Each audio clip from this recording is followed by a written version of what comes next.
Turma do Propósito, boa noite. Uma alegria ter você aqui comigo mais um dia. Antes de tudo, eu queria dar as boas-vindas a todo mundo que está aí conosco, se juntou hoje. Eu mesmo tomei liberdade de adicionar diversos irmãos, amigos que são muito importantes para mim, amigos de infância, amigos que eu fiz ao longo da jornada, gente que está espalhada nesse Brasil inteiro, gente em outros países. Tem gente aí dos Estados Unidos, tem gente que está morando lá nas Filipinas. Eu desejo que Deus te abençoe e eu queria muito que você estivesse conosco aí nessa jornada, que é basicamente ler um capítulo da Bíblia por dia. Nada pesado demais, isso aí vai demandar 3 minutos do seu dia, 4 minutos. Se você puder, leia com a sua família, eu tenho certeza que você não vai se arrepender. Os demais propósitos estão aí nessa mensagem fixa do grupo e também o link para que você possa acessar os capítulos que nós já lemos. Não fique preocupado em colocar sua leitura em dia agora não, vai acompanhando daqui para frente, dia após dia.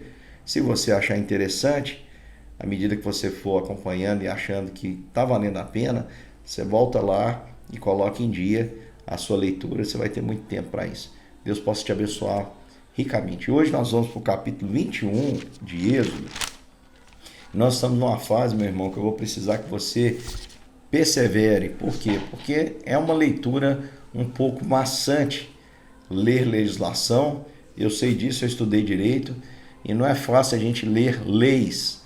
E também Jesus está vendo você com vontade de pular os capítulos da Bíblia que você não acha interessante. Então, tudo que está na Bíblia tem um propósito, não pode pular as leis, não pode pular a genealogia, tá bom?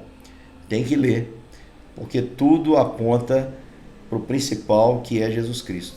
Tudo aponta para Jesus e lá no final nós vamos ver que tudo se encaixa. Então, no capítulo 21, o que eu quero falar para os irmãos basicamente? Eu quero dizer que essa parte da Bíblia, esse trecho da Bíblia, muita gente que não crê em Deus toma essa parte da Bíblia para dizer o seguinte: olha, como é que você pode crer num Deus que na sua legislação fala sobre escravidão, que na sua legislação fala sobre pena de morte? Eu quero lembrar você, meu querido irmão, que o povo de Israel estava inserido numa sociedade há mais ou menos 5.400 anos atrás, com costumes e hábitos diferentes do nosso. Naquela época, o que prevalecia era a lei do mais forte. Cada povo tinha que proporcionar a sua própria proteção. Quando muito, eles conseguiam ali um rei, se filiar a um rei, para que esse rei pudesse fornecer para eles essa proteção. A gente viu há poucos capítulos, atrás, alguns capítulos, que os amalequitas, eles atacaram o povo ali no deserto, o povo de Israel. O povo de Israel, um povo do deserto, sem terra, estava caminhando aí para a terra prometida. Naquele momento eles estavam em viagem. Para quê? Para serem despojados, para serem roubados, para terem suas mulheres levadas cativos, e seus filhos também. É assim que acontecia naquela época. Portanto, o povo de Israel, nós não devemos pensar que Deus ia chegar lá e trazer para eles uma legislação moderna e que nem sempre é eficaz como nós temos hoje. Por exemplo, em 1948 foi constituída, confeccionada a Declaração Universal dos Direitos Humanos. Joia! No papel é maravilhoso, mas e na prática? Lá diz que todo mundo tem direito à segurança, lá diz que todo mundo tem direito à moradia, todo mundo tem direito à saúde, todo mundo tem direito a lazer, à cultura, e diz também que todo mundo tem direito à liberdade de pensamento e opinião, que ninguém vai ser condenado sem o devido processo legal, sem um amplo direito de defesa. E a gente sabe que não é assim.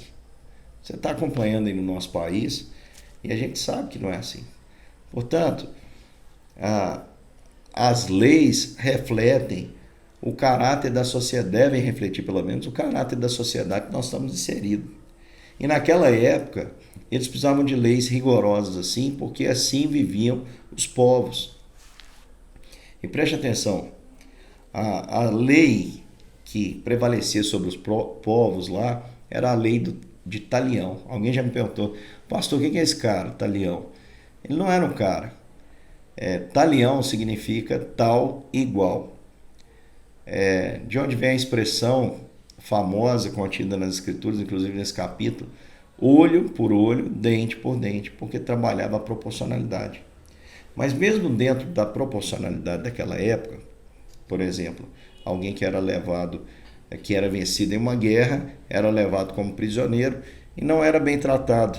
Deus estabelece pontos aqui que ele revela o seu cuidado e eu gostaria de compartilhar com você rapidamente. Nós não vamos entrar numa legislação que já passou, mas eu quero trabalhar aqui alguns conceitos que a gente pode extrair das escrituras que Deus aprova. Deus fala aqui que o trabalho, a prestação de serviço, ela não pode ser desproporcional. Por exemplo, naquela época um homem poderia se tornar servo se ele estivesse endividado, ele poderia oferecer seu trabalho. Hoje isso acontece também. Alguém fez uma dívida, não conseguiu pagar, mas presta um serviço tal, aquela pessoa vai prestar serviço. Agora imagina se o credor diz assim, não, porque você me deve tanto, você vai prestar serviço para mim o resto da vida. Seria justo? Não, não seria justo. É por isso que Deus diz aqui que quando fosse um hebreu, depois de 7 anos ele poderia sair livre, né? Estava paga a dívida. E se ele casasse ali, tivesse filhos, ele poderia tomar uma opção. Por exemplo, às vezes ele ficou apaixonado lá por uma escrava, teve filhos. Os escravos eram vistos como mão de obra naquela época. Então, se ele quisesse ficar com a sua família, ele teria a opção de permanecer ali como servo. E isso se ele amasse o seu senhor, se ele amasse a si mesmo, ele estava livre também para ir embora e deixar a sua família, e muitos até faziam isso, né? Mas são cuidados e avanços que a gente não vê na lei de Talião que era exercida em outros povos.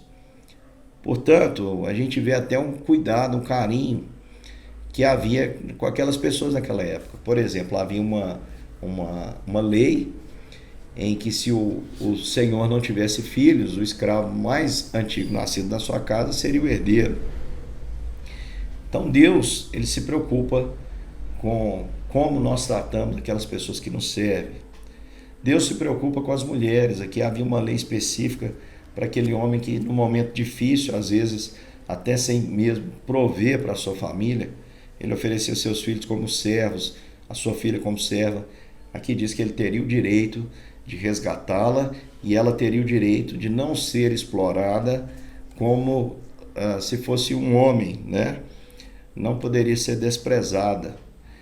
Aqui diz também que Deus, ele se ira contra aqueles que atentam, né, contra a vida do próximo. Aqui fala sobre o homicídio doloso. Quando é doloso, a pena tem que ser proporcional, vida por vida. Se foi culposo, aí não, a pessoa tem o direito de se refugiar. Havia cidades refúgios, lá na frente a gente vai falar sobre elas. Mas se fosse por traição, ainda que a pessoa estivesse segurando no altar, ela teria que ser morta. Isso significa que Deus odeia, detesta essa atitude. Quando alguém trama contra o outro, quando alguém faz emboscadas contra o outro. Deus não suporta um filho que desonra seus pais. Versículo 15, versículo 17 vai dizer que o filho que ferir o seu pai e sua mãe tem que ser morto. O filho que amaldiçoar seu pai e sua mãe tem que ser morto. Por quê? Porque uma pessoa que não respeita os seus pais, a figura paterna e a materna, é um desajustado socialmente. Ele não vai ter sucesso na sociedade, ele atrapalharia a sociedade. E, naquele contexto, ele deveria ser eliminado. Aquele que sequestrasse o seu próximo e o vendesse como mercadoria, tratasse o seu próximo como objeto, esse deveria ser morto. As ofensas que acabassem também ferindo deveriam sofrer, né? Aqui fala, começou uma briga e levou à morte, vai pagar com a própria vida. Se ficou inválido, vai indenizar, até que a pessoa esteja pronta para trabalhar durante esse tempo e vai trabalhar para que ele restabeleça. Leis contra a displicência, deixou o boi solto, o boi matou um homem, foi a primeira vez que o boi atacou, o boi vai ser apedrejado, o homem não vai ser responsabilizado. Já havia sido avisado e o homem não tomou providência, vai pagar com a própria vida. O boi e o homem serão apedrejados. Leis que estabelecem danos, inclusive materiais, um avanço para aquela época. Por exemplo, se o boi matou outro boi, o boi vivo será vendido e o boi morto vai ser repartido. Olha que justiça, ninguém fica aí no prejuízo, tem igualdade nas suas relações. Portanto, você não deve olhar para as pessoas pegando elementos daquela época e julgando aquela sociedade, o Deus que você crê, pelos costumes daquela sociedade. Porque você imagina Deus indo lá entregando a Declaração Universal dos Direitos Humanos para o povo de Israel, aí quando os amalequitas viessem para fazer os escravos no deserto, eles levantariam a Declaração Universal dos Direitos Humanos, aqui ó, eu tenho direito a um justo julgamento. Meu irmão, aquela era uma época que o povo tinha que pegar na espada mesmo, cada um defender sua família e fazer o que tinha que ser feito a fim de obter uma ordem social.